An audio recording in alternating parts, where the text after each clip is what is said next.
Mummy બોલો બેટા. ડુંગળી હા. કશું નાખ્યા વગર પહેલા ડુંગળી નાખી દીધી. પનીરની આઈટમ બનાવશું ના, કાજુ ના. રાખી બધે. બટાકાનું શાક બનાવો પણ અલગ રીતે બનાવો. એવું? આપણે દમાલું બનાવીએ ને એ અલગ ને આજ બટાકાનું શાક અને એ અલગ. હમ. આ પપ્પાનું આમ તો બટાકાનું શાક ખાવું નહીં હોતું હા એટલે હું તો અલગ બનાવું તો વળી ખાઈ લો. પણ કાજુ કાઢ્યા હતું એ હા, એ ગ્રેવી બનાવવાની છે. એવું હે? એટલે આ ડુંગળી છે ને એટલે કાઢી લેવાની. એટલે પેલી આમ કડક કડક બ્રાઉન આમ હા. એવી કરવાની. થોડીક કલર બદલાય. હા થાય. હજી તો આમ જો એવી બ્રાઉન નહીં થઈ ના. હા, એ સાઈડ પર તળાય એટલામાં તૈયાર કરી દેવાનું. આવો એના પહેલા કરો ને તો એ ચાલો. એવું આ મીઠું, આ મરચું, આ બટાકાના સમારીને રાખ્યું. હા, આ હળદર, હા કોના પૂરતી જ નાખવાની અને જરાક તેલ. જરા તેલ બરાબર. આપણે પેલા પનીર મસાલામાં નહીં કરતા પનીર કરીએ કેવી રીતે બટાકું એવું સારું સીધું મોઢા પર આવશે રવાનું. આવી ગયું મસ્ત. એને ઢોકી મૂકી દેવાની હો ને 10 મિનિટ જેવું. બરાબર. આ ચડી રહેશે એટલા થઈ રહેશે. હા બ્રાઉન થઈ જાય. હા હજી આમ તો થોડી થવા ના દેવાની. કડક થઈ ગઈ. કડકની જરૂર ના હોય બેટા, ગ્રેવી જ બનાવવાની હોય. હા એટલે પીસી જ દેવાનું એમ મિક્સરમાં. હા, મીઠાનો તો ચાલે. બધી કાઢી નાખે. મિક્સર લાવી બનાવી. ટામેટા મિક્સરમાં પેલો હા. એની એક ગ્રેવી કરી દેવાની. ટામેટાની એક ગ્રેવી કરવાની. એવું એમ. હા આ તો પનીરના શાક જેવું લાગે. હા. આ બટાકા થોડા અડધા ચડાવીએ ને આપણે હા એવા તેલમાં ચડી દેવાના આવે. બરાબર. મસાલા તો આપણે કરી દીધો તો બટાકામાં હા, એટલે ઢોકીને ચડવા દેવાના. ઢોકીને ચડાવવા દેવાનું. એટલામાં આ તૈયાર કરી દેવાની. આ ટામેટાની પ્યુરી પહેલા બનાવી દેવાની પછી ડુંગળીની અને બનાવી પછી ડુંગળીમાં આ કાજુ નાખી દેવાના અને દહીં નાખવાનું દહીં અને એની નાખવાની. પ્યુરી બનાવવાની. બરાબર. ટામેટાની બનાવી દો. હા, એટલા ના બફાઈ જાય થોડા મસ્ત રીતે.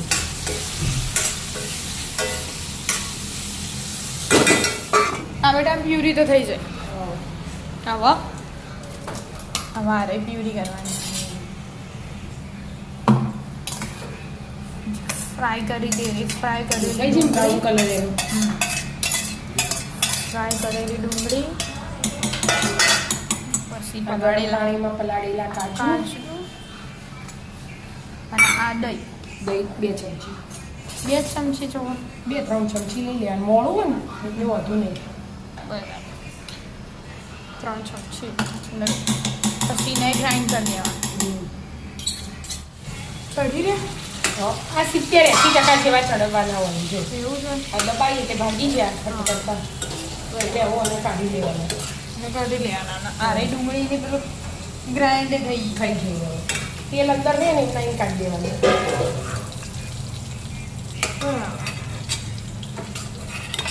બધો મસાલો તેલે લઈ લીધો. મસાલો રહેવા દીધો ને હવે આ તજ થોડુંક અને 2-3 લવિંગ વઘાર કરી દીધો અને જીરું જરાક જીરું અને હિંગ. હિંગ બટાકા હોય એટલે હિંગ હિંગ નાખવી તો પડે. જોવું જ, હા. હા. અને આદુ આદુ લસણ મરચાં. મરચાં ની પેસ્ટ હા. બધાને મિક્સ કરી દીધી.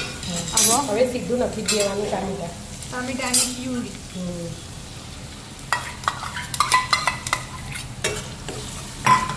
ડુંગળી તો છડેલી જ છે. ડુંગળી તો ચડેલી છે હા. એટલે હાલ નહીં નાખવાની. ના, હવે ટોમેટામાં મસાલા જ કરી દેવાનું. બરાબર કરી દો. હા. બટાકાનું તો મીઠું નહીં નાખાઈ જીતું હા એટલે આ ગ્રેવીનું ચાલે ને એટલું નાખવાનું. મીઠું 1-1.5 ચમચી. ના નહીં, 1 જ ચમચી બેટા.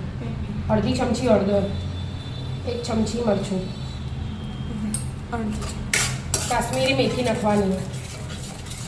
વિદ્યા લાવજે બેટા કસ્તુરી મેથી. કસ્તુરી કાશ્મીરી કસ્તુરી કસ્તુરી મેથી મેથી. એનાથી ટેસ્ટ અલગ પેકેટ જ આવે. હા કસ્તુરી મેથીનો ટેસ્ટ આવે. અલગથી હશે અને તો કોઈ મળે જ નહીં. જો હા શું જોતા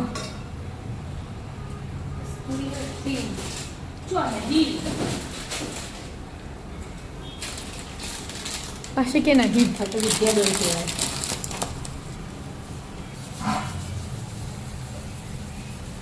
ભાગીને જ નાખવી પડે હા હા કેટલી ભાગી જ જાય. બરાબર કડક કડક મેથી ઉકળી જાય પછી બનાવી હા. હજી થોડીક વારમાં ચડે એટલા થોડુંક ધાણા જીરું, જીરા પાવડર એ નખાય પણ આ ધાણા જીરું નાખી દીધું ને એટલે અંદર જીરું આવી ગયું. હવે થોડા તેલ ચડવા દેવાના? તેલ છૂટો કાઢો ચડવા દેવાનું. ચડવા દે તેલ છૂટી ગયું હા આખો કલર ચેન્જ થઈ ગયો ને. હવે આ ડુંગળી વાળી પેસ્ટ વાળું આવ્યું.